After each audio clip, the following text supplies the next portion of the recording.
आपको एक खबर दे देता हूं कि नवाज शरीफ के लिए अच्छी खबर नहीं है। तलत हुसैन ने कहा कि मैं खुद ही चला गया हूं और खुद ही आ गया हूं।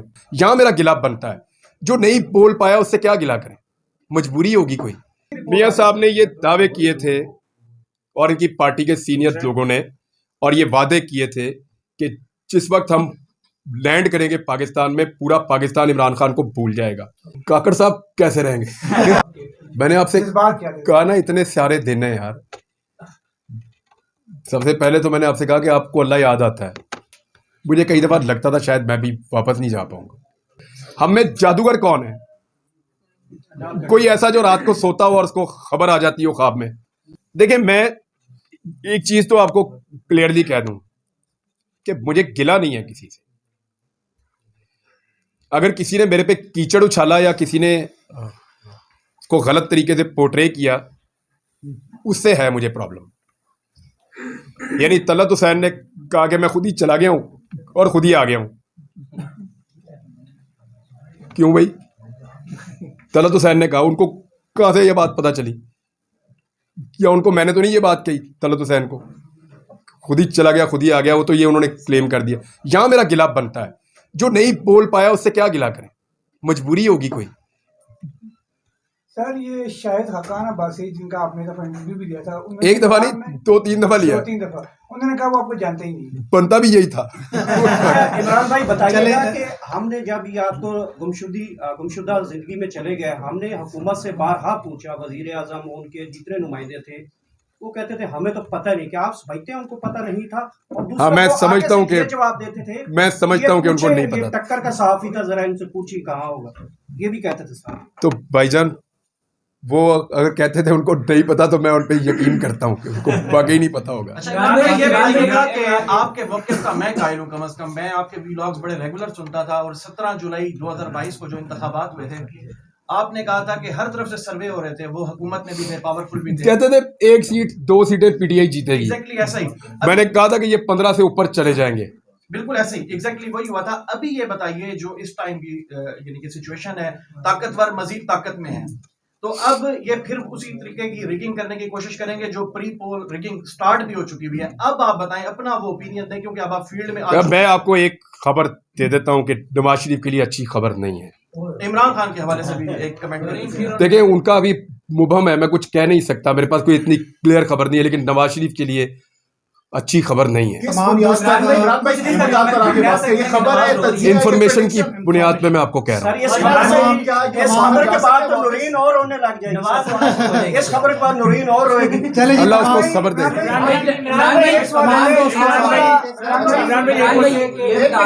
एक मुश्किल सूरत हाल से आप गुजर कर वापिस आ गए, और अब आप ये कह रहे हैं कि मैं दोबारा से अपने रिदम के साथ अपने व्लॉग भी, अपना जो मौक़िफ़ था वो भी शुरू करूंगा। क्या आपको फिर से वो खौफ नहीं है कि कहीं आपको दोबारा उठाने लिया जाए? है। अच्छा इमरान भाई, ये बता दीजिए, अब तक की आपने जो गुफ्तगू की है उसमें सबसे इंपॉर्टेंट बात आपने अभी की है, जो आप कह रहे हैं कि इन्फॉर्मेशन की बेस पर आप ये बात कर रहे हैं कि नवाज शरीफ साहब के लिए अच्छी खबर नहीं है। दूसरी तरफ वो लोग बहुत कॉन्फिडेंट भी है, मीडिया में आकर कह रहे हैं कि भाई हम लोग अगली हुकूमत बना रहे हैं, तो मजीद वजाहत करना चाहेंगे। गल हो गई है, इस इंफॉर्मेशन की गल नहीं बनी भाई। देखिए, मियां साहब ने ये दावे किए थे और इनकी पार्टी के सीनियर लोगों ने, और ये वादे किए थे कि जिस वक्त हम लैंड करेंगे पाकिस्तान में, पूरा पाकिस्तान इमरान खान को भूल जाएगा। वो अपना वादा नहीं पूरा कर सके। तो ऑप्शन क्या है मियां साहब के अलावा? कौन सा ऑप्शन है इस वक्त? इमरान खान तो नाकाबिले कबूल है इस वक्त। काकड़ साहब कैसे रहेंगे? बड़ी ऑप्शन है, पूरा मुल्क भरा हुआ है, आप भी एक ऑप्शन है।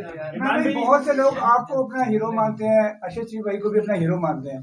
क्या दौरान हिरासत या गुमशुदगी के दौरान कभी अरशद भाई की याद आई या उनका कोई जहन में ख्याल आया? हाँ है। तो कल सर क्या उस वक्त तासुरात क्या थे आपके? मैंने आपसे कहा ना, इतने सारे दिन हैं यार। सबसे पहले तो मैंने आपसे कहा कि आपको अल्लाह याद आता है, फिर रोजाना मुझे कभी कोई बच्चा याद आता था, कभी फैमिली का कोई रुकन याद आता था, कभी अम्मी अब्बू, कभी कोई दोस्त बड़ी शिद्दत से याद आता था कि घोड़ी मेरे पास है, उसकी याद आ रही थी एक दिन। तो ऐसे ही होता है ना आपको कि आपके पेट्स होते हैं, वो भी आपको बाद वक़्त याद आते हैं। दोस्त बहुत सारे ऐसे हैं जो याद आ रहे थे, लेकिन सीरियसली वाकई अरशद शरीफ मेरे दिमाग के एक कोने में रहा। वजह यह भी थी कि मुझे कई दफ़ा लगता था शायद मैं भी वापस नहीं जा पाऊंगा, कि भी एक रीज़न हो सकता है। कोई भी चीज़ श्योर नहीं होती। इमरान भाई डिजिटल मीडिया वालों को पोस्ट किया है, जिस पर डिजिटल मीडिया को पोस्ट किया आपने, इमरान अरशद शरीफ को शहीद किया गया, आपके साथ ये किया गया। अब हम लोग इस तरह की वीडियो बनाते हैं, हमें तो रोका जाता है कि भाई इतने बड़े एंकर थे, उनके साथ ये किया गया, तो आपको छोड़ेंगे? तो ये जारी रखना चाहिए। देखिए, मैं एक चीज़ मानता हूँ, ये डिसीजन आप सबको अपने अपने तौर पे करना है भाई। मैंने अभी क्या कहा कि मैं उन लोगों से गिला नहीं कर सकता जो बोल नहीं पाए मजबूरी से। क्यों करूं? हर एक की अपनी ज़िंदगी है, उसकी अपनी मजबूरी है, उसकी अपने हालात हैं जिनके मुताबिक वो फैसला करता है। सबके अपने अपने हालात हैं ना, तो आपने अपने मुताबिक खुद फैसला करना है। मैं अगर मशवरा आपको दूंगा तो सिर्फ ये दूंगा कि आप लोग कुरान पाक को पढ़ें तर्जुमे से और रहनुमाई ले लें। ये बता दीजिए कि हाल ही में आप इस बात का इकरार कर चुके हैं कि नवाज शरीफ, शहबाज शरीफ, नवाज पार्टी के मुखालिफ आपको मुख्तलिफ फाइल्स दिखाई जाती थी, जिनकी बेस पे आप शोज किया करते थे। आपने अपनी तकारीर में इस बात का एतराफ़ किया है। अब आप वापस आते हैं, एक लंबा अरसा आपसे जो है वो लापता काटा। तो ये बताएं कि आप दोबारा जब आप सहाफ़त का आगाज करने जा रहे हैं, तो क्या मुक़द्दरा के साथ, एस्टैब्लिशमेंट के साथ आप किसी तरह के मरासिम रहेंगे? अच्छा, मैं आपको बता देता हूँ। देखो, इसको जरा आज क्लियर कर ही देते हैं। बहुत अच्छा किया आपने ये सवाल कर लिया। बैठे जी, इसको क्लियर कर देते हैं। हम में जादूगर कौन है? कोई ऐसा जो रात को सोता हो और उसको खबर आ जाती हो ख्वाब में? मैंने इतनी कन्वर्सेशन में सिर्फ एक खबर दी है आपको, जो इस वक्त है। बेबी कल हालात बदल जाएं तो मैं आपको बता भी दूंगा। इस वक्त जो इंफॉर्मेशन की बुनियाद पे वो ये है कि मियां साहब के लिए वो ग्राउंड नहीं है जो उन्हें लगता है कि उनको मिल जाएगी। मतलब तो एक ही खबर दी ना इतने सारे बातचीत में।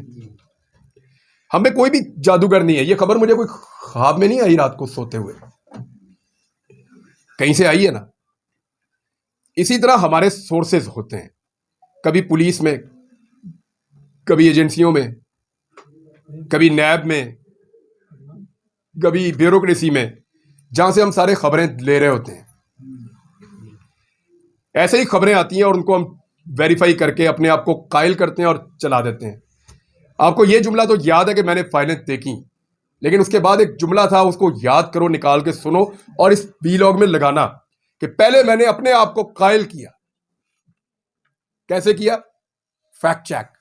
मैंने इनको लेटर लिखे थे शरीफ फैमिली को कि इसका जवाब दो। इनके पास किसी सवाल का जवाब नहीं था। तो जब मैं कायल हो गया तो मैंने अपना काम किया।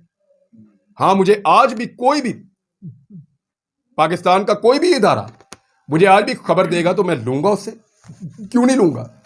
लूंगा खबर, लेकिन अपने तरीके से उसको वेरीफाई करके चलाऊंगा, जैसे मैं पहले करता था।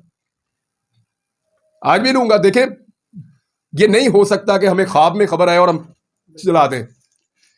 ये he said she said journalism नहीं है।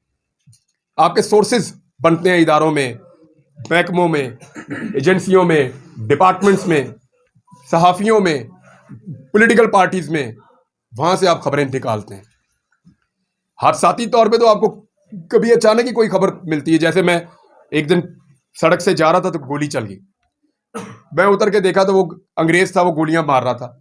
रेमंड डेविस पे मौके पे खड़ा था। ये हादसाती तौर पे मुझे खबर मिल गई, लेकिन उसका नाम रेमंड डेविस था और वो अमेरिकन है।